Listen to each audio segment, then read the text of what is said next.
So, hello everyone. Today we'll be taking up a very important topic that is tuberculosis. ठीक है, तो tuberculosis की शुरुआत अगर मैं करूँ तो मैं दो शब्दों से कर सकती हूँ कि ये एक बहुत ही कंटेजियस और इन्फेक्शियस डिसीज़ है, right. That means it is having huge probability to spread from one person to another, and that is why it had been a major challenge to our community as well as government. और इसीलिए समय समय पे government ने इस particular disease के लिए बहुत सारे प्रोग्राम्स लॉन्च किए. what you need to know about this disease in this particular section कि ये जो ट्यूबरकुलोसिस डिसीज़ होती है इसका जो चीफ ऑर्गेनिज्म होता है जो इसको कॉज कराता है that is Mycobacterium tuberculosis complex. ठीक है, माइकोबैक्टीरियम ट्यूबरकुलोसिस कॉम्प्लेक्स. अब ये माइकोबैक्टीरियम ट्यूबरकुलोसिस कॉम्प्लेक्स क्या है और इसमें कौन कौन से ऑर्गेनिजम्स आते हैं हम इसकी बात करते हैं. ठीक है, तो ट्यूबरकुलोसिस क्या है? It is contagious and infectious disease जिसको किसने कराया? Mycobacterium tuberculosis complex. This word would be better, right. Now moving forward to the epidemiological determinants, what you need to know about this particular point. देखिए, सबसे पहली चीज़ तो अभी मैंने बताया कि एजेंट क्या है? Mycobacterium tuberculosis. ठीक है, बेटर वर्ड ये होगा कि आप लिखो माइकोबैक्टीरियम ट्यूबरकुलोसिस कॉम्प्लेक्स, क्योंकि जब मैं वर्ड कॉम्प्लेक्स यूज़ कर रही हूँ तो इसमें माइकोबैक्टीरियम ट्यूबरकुलोसिस भी आ जाता है और एम बोविस भी आता है, माइकोबैक्टीरियम बोविस भी आता है, ये भी टीबी कराता है ना. बट ध्यान क्या रखना है कि ज़्यादा कॉमन कॉज क्या है? माइकोबैक्टीरियम ट्यूबरकुलोसिस ही है. माइकोबैक्टीरियम बोविस कहाँ पे टीबी स्प्रेड करेगा? अनपास्चराइज्ड मिल्क अगर कोई इंडिविजुअल कंज्यूम कर रहा है तो. ठीक है, तो अब क्या क्या याद रखना है? जो माइकोबैक्टीरियम ट्यूबरकुलोसिस होता है वो एक ऑब्लिगेट एरोब है. ठीक है, फैकल्टेटिव इंट्रासेल्युलर ऑर्गेनिज्म है और इसकी सेल वॉल में माइकोलिक एसिड होता है. अभी हम इसकी सिग्निफिकेंस की बात करेंगे. ये जो माइकोलिक एसिड होता है इसी के कारण ये जो होता है एसिड फास्ट चेन पे हमें पॉजिटिविटी शो करता है. I will talk about that in detail. ध्यान क्या रखना है कि माइकोलिक एसिड सेल वॉल में प्रेजेंट होता है जिसके कारण ये एसिड फास्ट चेन पे पॉजिटिव होता है. ठीक है, that is very very very important. फिर कई बार आपसे ये भी पूछा जाता है कि माइकोबैक्टीरियम ट्यूबरकुलोसिस की जो डिस्कवरी है वो किसने की थी? That was Robert Koch. ठीक है, इसीलिए इनके बर्थडे पे दैट इज़ 24 मार्च हम वर्ल्ड टीबी डे बनाते हैं. ठीक है, वेरी इंपॉर्टेंट. एजेंट के बाद अब अपन बात कर लेते हैं होस्ट फैक्टर की. ठीक है, होस्ट कौन कौन से होते हैं? पीक एज ग्रुप जो होती है वो अडल्ट होती है, that is 15 to 45 years of age. There are so many risk factors behind this, right. जैसे mal nutrition and under nutrition is very important risk factor. Weak immunity, as I told you, जिस individual को HIV हो चुका है TB होने की बहुत ज़्यादा संभावना होती है. कोमॉर्बिड कंडीशन हो गई, पोस्ट सिलिकोसिस, लंग की कोई ऑलरेडी पैथोलॉजी है, या फिर पोस्ट ट्रांसप्लांटेशन. मैंने बोला ना, कोई भी चीज़ जिसके कारण आपकी इम्यूनिटी कमज़ोर हो चुकी है आप टीबी के लिए ससेप्टेबल हो जाते हो. सोशल फैक्टर्स क्या होते हैं? Poverty is an very important risk factor. Malnutrition, overcrowding, unhygienic conditions are very important risk factor. Source of infection क्या है? ह्यूमन. नंबर 1 बोवाइन, मैंने आपको बताया है ना कि ये अनपास्चराइज मिल्क से भी स्प्रेड होता है. Second important point that you need to know is mode of transmission, कि ये बीमारी एक पर्सन से दूसरे पर्सन कैसे फैलेगी. ठीक है, इसका सबसे इंपॉर्टेंट रूट ऑफ स्प्रेड होता है एयरबॉर्न, है ना. दैट इज एरोसॉल्स के माध्यम से. व्हेन यू कॉफ और when you sneeze, right, the aerosols which come in the air that are responsible for transmission of this bacilli, right. Very important. कई बार इंजेक्शन भी होता है. इंजेक्शन कब होगा? अगेन बोवाइन, है ना. हर बार हम बोवाइन को पैरेलली लेके चल रहे हैं. दो याद क्या रखना है कि बोवाइन लेस कंट्रीब्यूशन देता है. ठीक है, एक और चीज़, ट्यूबरकुलोसिस के इफेक्टिव ट्रांसमिशन के लिए जो बेसिलाई होने चाहिए 1 ml स्पूटम में, 1 ml स्पूटम में 10 to the power 4 बेसिलाई से ज़्यादा होने चाहिए, तभी एक इफेक्टिव ट्रांसमिशन होता है. Next important thing is pathogenesis, कि भाई अगर ये ट्यूबरकुलोसिस का बेसिलाई या ट्यूबरकुलर बेसिलाई लंग्स में आ गया या रेस्पिरेटरी ड्रॉपलेट के थ्रू किसी ने इनहेल कर लिया तो उसकी बॉडी में क्या क्या चीज़ें होंगी. देखो, ड्रॉपलेट न्यूक्लियाई जैसे ही रेस्पिरेटरी सिस्टम में आएंगे तो very important thing is what that 90% जो आपके बेसिलाई होते हैं दे आर थ्रोन आउट. ठीक है, क्योंकि हमारी रेस्पिरेटरी सिस्टम में म्यूकोसिलियरी एक्शन होता है, right. Remember one thing, that is ciliary action, that's all, ciliary action. तो इस सिलियरी एक्शन के कारण जो बेसिलाई हैं वो बाहर फेंक दिए जाते हैं. केवल 10% बेसिलाई जो हैं वो एल्वेली तक पहुंच गए. अब होता क्या है, ये जो ट्यूबरकुलर बेसिलाई हैं इनके सरफेस पे होता है LAM, है ना, जो इनकी सेल वॉल पे प्रेजेंट होता है. ये तुरंत जाकर के बाइंड करता है कॉम्प्लीमेंट प्रोटीन से और मैनोज रिसेप्टर से. किससे बाइंड करेगा? कॉम्प्लीमेंट प्रोटीन और मैनोज रिसेप्टर से. ये कहाँ पे प्रेजेंट है? ये होस्ट की सेल पे, यानी हमारी बॉडी में प्रेजेंट है. अब क्या हुआ, जैसे ही ये बाइंड हुआ तो मैक्रोफेज ने इनको क्या कर लिया? फेगोसाइटाइज कर लिया. ठीक है, तो ऐसे समझो इंटरेक्शन हुआ लैम के बीच में और आपके किसके, फॉर एग्जांपल मैनोज रिसेप्टर्स हो गए या कॉम्प्लीमेंट रिसेप्टर हो गए. जैसे ही ये चीज़ हुई तो ये जो मेरी बॉडी की मैक्रोफेजेस थी सभी ने क्या किया? इस ट्यूबरकुलाई बेसिलाई को क्या कर लिया? आपका फैगोसिटाइज कर लिया। अब मैक्रोफेज नॉर्मली क्या करती है, फैगोलाइसोसोम बनाती है ना, यानी अंदर जब इसने एनगल्फ कर दिया, राइट। सो ये सारे के सारे बेसिलाई जो होते हैं आपके वैक्यूल्स में प्रेजेंट होते हैं, या आई शुड से फैगोसोम में प्रेजेंट होते हैं। ये इसको किससे मिला देता है, लाइजोसोम से। और आपको पता है लाइजोसोम जो होता है ना, उसमें बहुत सारे डाइजेस्टिव एंजाइम होते हैं जिससे पैथोजन मर जाता है। पर यहाँ पे क्या हो रहा है, ये मैक्रोफेज में गया तो, पर इसकी डेथ नहीं हुई। मैक्रोफेज में जाकर के इसकी डेथ क्यों नहीं हुई, क्योंकि फैगोलाइसोसोम फ्यूजन नहीं होने दिया इसने, फैगोसोम को लाइसोसोम से मिलने ही नहीं दिया। अब फैगोसोम से लाइसोसोम से मिला ही नहीं, तो ये हैप्पीली रह रहा है मैक्रोफेजेस के अंदर, और ये क्या करेगा, सक्सेसफुली मल्टीप्लाई करेगा मैक्रोफेजेस के अंदर। एक टाइम ऐसा आएगा जब मैक्रोफेज रप्चर हो जाएगी और ये दूसरी सेल्स में स्प्रेड करेगा। समझने वाली बात क्या है, समझने वाली बात क्या है, देखो मेरी बात समझो बहुत सिंपल तरीके से, कि जैसे ही ये हमारी बॉडी में आया, मैक्रोफेज ने सबसे पहले इसको रिप्रेजेंट किया किससे, टी हेल्पर सेल को, है ना। आपको पता है एंटीजन प्रेजेंटिंग सेल का एक कॉन्सेप्ट होता है। टी हेल्पर सेल जो होती है, जैसे इसको एंटीजन प्रेजेंट किया गया, ये टी हेल्पर 1 और टी हेल्पर 2 में कन्वर्ट हो जाती है।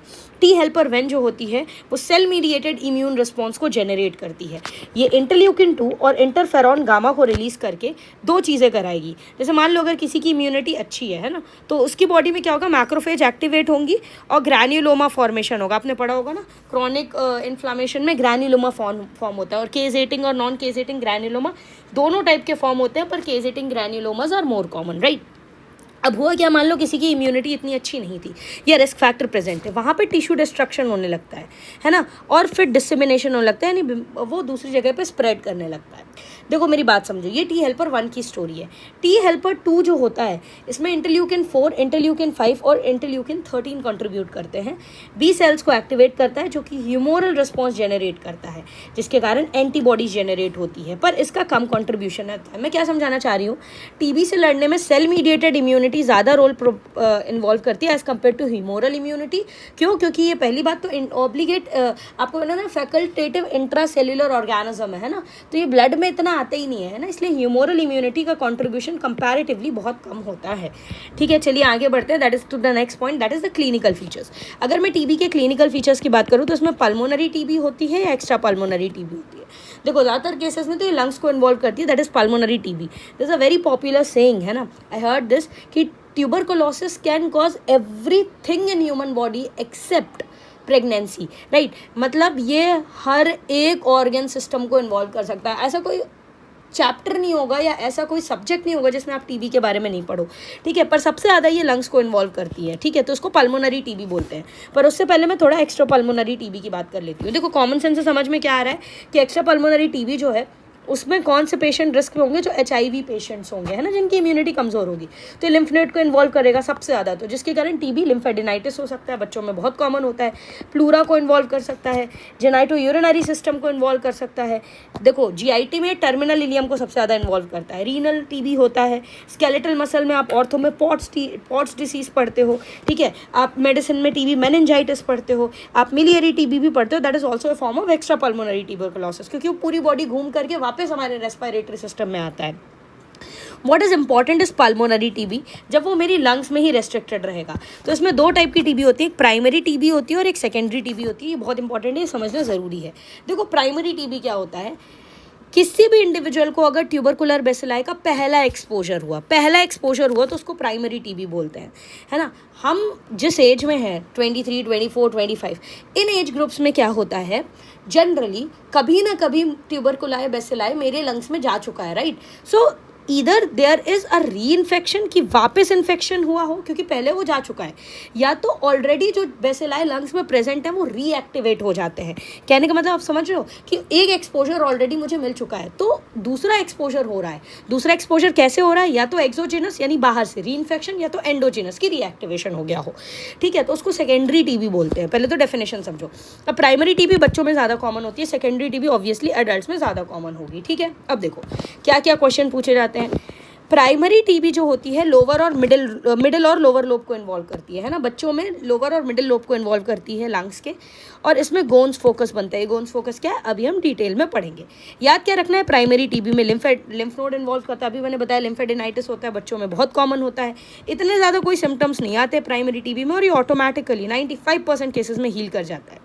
सेकेंडरी टीबी में क्या होता है, अपर लोब ज़्यादा इन्वॉल्व होता है, ठीक है। लंग्स के जब आप लोब्स पढ़ोगे तो सेकेंडरी टीबी जो होता है ना एपेक्स को ज़्यादा इन्वॉल्व करता है। रीज़न क्या है, यहाँ पे ऑक्सीजन टेंशन ज़्यादा होता है ना, इसलिए जो कैविटेटरी लीजन्स होते हैं ये टीबी का जो फोकस है वो एपेक्स पे होता है, अपर लोब्स पे ज़्यादा होता है ना। इसमें भी अगर कोई सेगमेंट पूछ ले अपर लोब में भी, तो these are apical and posterior segments, ठीक है। अब इसमें क्या बनता है, सेकेंडरी टीबी में गोन्स फोकस नहीं बनते, यहाँ पे साइमन्स फोकस बनते हैं एपेक्स में, और एशमैन फोकस बनते हैं जिसमें सेंट्रल केजेशन हो जाता है। कैविटेटरी लीजन यानी लंग्स में कैविटी का बन जाना, ये सेकेंडरी टीबी में ज़्यादा कॉमन होता है, प्राइमरी में कभी नहीं होता है ना। और सिम्टम्स ज़्यादा कॉमन होते हैं सेकेंडरी टीबी में, और सेकेंडरी टीबी स्प्रेड करता है, ठीक है, क्योंकि एक बार ऑलरेडी एक्सपोजर हो चुका है, ठीक है। तो देखो समझो मेरी बात, प्राइमरी टीबी क्या होता है, प्राइमरी टीबी में 3 चीज़ें होती हैं, एक होता है गोन्स फोकस, एक होता है गोन्स कॉम्प्लेक्स, और एक होता है रैंकीज कॉम्प्लेक्स। ध्यान से समझो क्या होता है। सबसे पहले ट्यूबरकुलर बेसिलाई आया तो वो हाइलर रीजन में अटैक करता है, ठीक है, हाइलर रीजन में इसने अटैक किया। हाइलम यानी वो जगह जहाँ से सारे के सारे लिम्फोवास्कुलर स्ट्रक्चर्स या ब्रोंकोवास्कुलर स्ट्रक्चर लंग में एंटर करते हैं, ठीक है। तो ये हाइलम में आकर के सबसे पहले गोन्स फोकस बनाएगा, ठीक है। जब लिम्फ नोड का इन्वॉल्वमेंट हो जाएगा तो उसको गोन्स कॉम्प्लेक्स बोलेंगे। तो पहले गोन्स फोकस, फिर लिम्फ नोड भी इन्वॉल्व हो गए तो गोन्स कॉम्प्लेक्स, और अगर वो कैल्सिफाई हो गए तो रैंकीज कॉम्प्लेक्स बन जाएगा। ये कब मिलेगा, प्राइमरी टीबी में। सेकेंडरी टीबी में क्या मिलता है, साइमन्स फोकस और Assmann's focus. I have talked about that, right. Now coming to the laboratory diagnosis of TB, it's very very very important. सबसे पहली लेबोरेटरी इन्वेस्टिगेशन जो हम कर सकते हैं है ना, इट्स नॉट वेरी स्पेसिफिक और sensitive, is the chest x-ray. Chest x-ray में अगर आप एपेक्स को देखोगे तो आपको कैविटेटरी लीजन्स मिलेंगे। I don't know how many of you could appreciate it over here. So we could see these cavitatory lesions right in the lungs, right? तो cavitatory lesion, fibrocavitatory lesion अगर किसी भी chest x-ray में आपको दिख रहे हैं ना, एक चीज़ जो दिमाग में आनी चाहिए that is tuberculosis। तो पहला इन्वेस्टिगेशन का तरीका क्या है, chest x-rays that you can do, right? It is not sensitive and it is not specific. I've already talked about that. Second investigation that we can do is sputum, right? Now this is very important. Sputum microscopy की अपन बात कर लेते हैं, या sputum के method की अपन बात कर लेते हैं। देखो सबसे पहली बात तो समझो कि कभी भी हम टीबी में एक स्पूटम सैंपल नहीं लेते, 2 स्पूटम सैंपल लेते हैं। एक स्पॉट सैंपल होता है यानी जब पेशेंट आया उसी समय हमने ले लिया, और एक अर्ली मॉर्निंग सैंपल होता है, ठीक है। तो 2 सैंपल लेना होता है, और 24 आवर्स के अंदर आपको इसको चेक करना होता है। दैट मीन्स ऐसा नहीं है कि आप इसको रख दो, 2 दिन 3 दिन बाद आप इसे इन्वेस्टिगेट कर रहे हो, राइट। कम से कम 5 ml स्पूटम चाहिए होता है, ठीक है, स्पूटम टेस्टिंग में। और ध्यान क्या रखना है आपको कि it could be mucoid purulent और mucopurulent. What you need to remember that squamous epithelial cell should always be present less than 10% of the expectorated sputum. ये जो स्पूटम आता है ना, आप इसको डिकंटामिनेट करते हो, और आप क्या करते हो, आप इसको आई शुड से लिक्विफैक्शन कराते हो, है ना। So I am not getting into the details of that, but what you need to remember कि हम इसका डिकंटामिनेशन और प्यूरिफिकेशन और ये सारी चीज़ें करते हैं, ठीक है। अब क्या होता है, इसी हेडिंग में हम 2 चीज़ें और पढ़ लेते हैं। दैट इज़ आप जब माइक्रोस्कोपी करते हो, ठीक है, स्पूटम टेस्टिंग ये हो गया। अब हम एक और मेथड की बात कर लेते हैं, जब आप माइक्रोस्कोपी करते हो। Microscopy is very very very important. तो इसमें 3 चीज़ें पढ़नी है। सबसे पहले हम जेड स्टेनिंग की बात करते हैं। देखो जेड स्टेनिंग में क्या होता है, आपके पास जो भी स्पूटम मिला है ना, आपने उसकी स्लाइड बनाई, आपने उसको फिक्स कर लिया है। अब उसमें क्या क्या करना है ना, आपने इसको माइक्रो के प्रैक्टिकल में भी किया होगा। सबसे पहले हम एक स्टेन डालते हैं जिनको प्राइमरी स्टेन बोलते हैं, जो कि कार्बोल फ्यूशन 1% होता है, और ये 5 मिनट के लिए डले रहने देते हैं। बीच बीच में हम क्या करते हैं, स्लाइड को हीट भी करते हैं, ठीक है। तो कार्बोल फ्यूशन 1% डाला for 5 minutes and we do intermittent heating, very important. Z staining मतलब हीटिंग वाला मेथड है। दूसरी स्टेप होती है डीकलराइजेशन। इसमें क्या करते हैं अपन, 25% सल्फ्यूरिक एसिड डालते हैं। इसका कॉन्सेंट्रेशन वेरी कर सकते हैं ऑर्गेनिज्म के बेसिस पे, है ना। जैसे माइकोबैक्टीरियम लेपेरे में केवल 5% होता है, जो लेप्रोसी में पढ़ते हो। यहाँ पे 25% सल्फ्यूरिक एसिड डालना है, और 2 से 4 मिनट डाल देंगे आप, है ना। तो क्या हो गया, डीकलराइज हो गया।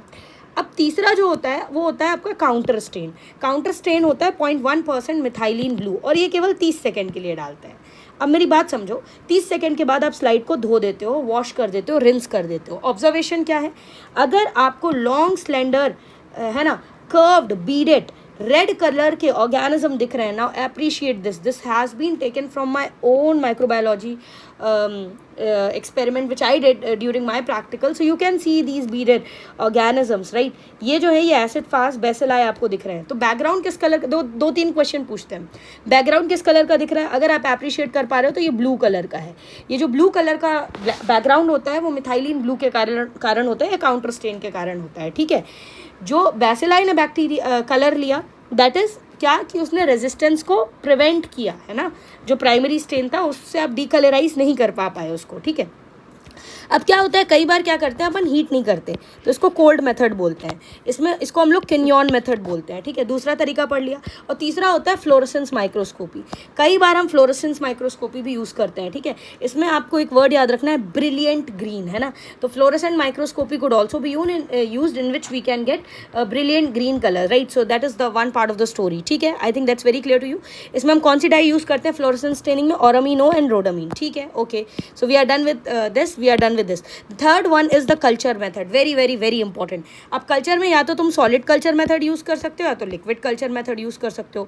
सॉलिड कल्चर मेथड और लिक्विड कल्चर मेथड क्या फ़र्क होता है दोनों में देखते हैं. पहले नाम याद करो. सॉलिड कल्चर मेथड में हमारे पास एलजे मीडिया होता है, आपके पास लोवेंस्टीन जेंसन मीडियम होता है. ठीक है, so we are having LJ media in solid culture. Can you see this beautiful LJ media? अब ये जो एलजे मीडिया होता है जो आपको इस फोटोग्राफ में दिखाया गया है, ये एक कन्वेंशनल सॉलिड कल्चर का मेथड है. इसका वीक का जो टाइम होता है, इट टेक्स 6 to 8 weeks, यानी सोचो 1 से 1.5 महीने लग जाते हैं रिपोर्ट आने में, बहुत टाइम लगता है. ठीक है, आपसे क्वेश्चन क्या पूछा जाता है, कॉलोनीज कैसी मिलती है? तो रफ, टफ एंड बफ, ये 3 शब्द याद रखना. माइकोबैक्टीरियम ट्यूबरकुलोसिस में rough, tough and buff colony मिलती है. अगेन ये कंट्रास्टिंग है माइकोबैक्टीरियम बोविस से, जिसमें स्मूथ, मॉइस्ट और वाइट कलर की कॉलोनी मिलती है. ठीक है, लिक्विड कल्चर मीडियाज होते हैं बैक्टेक और MgIT. ठीक है, इसमें भी 2 से 2 हफ्ते, मिनिमम 2 हफ्ते इसमें भी लगते हैं. So what I want you to know कि कल्चर मीडिया में बहुत टाइम लग रहा है ना. चाहे वो सॉलिड कल्चर हो चाहे वो लिक्विड कल्चर हो, सॉलिड में कंपैरेटिवली ज़्यादा लगता है. ठीक है, अभी इसीलिए नए मेथड्स आए, विल वर्क ऑन दैट. एक होता है ऑटोमेटेड सिस्टम्स. ऑटोमेटेड सिस्टम में आपकी अगर मैं बात करूँ तो इसमें ना हमको सारी चीज़ें खुद होती दिखती हैं. What I want you to know, principle क्या है इसका, आपको मैंने बताया ना कि ये ऑक्सीजन के बिना नहीं रह सकता ये ऑर्गेनिज्म. तो जो ब्रॉथ मीडियम होता है ना, उसमें एक ऑक्सीजन सेंसिटिव मटेरियल डाल देते हैं अपन. ठीक है, और फ्लोरेसेंस के बेसिस पे हम ये डिटेक्ट कर लेते हैं कि ऑर्गेनिज्म है कि नहीं. तो ये बैक्टेक MgIT होता है.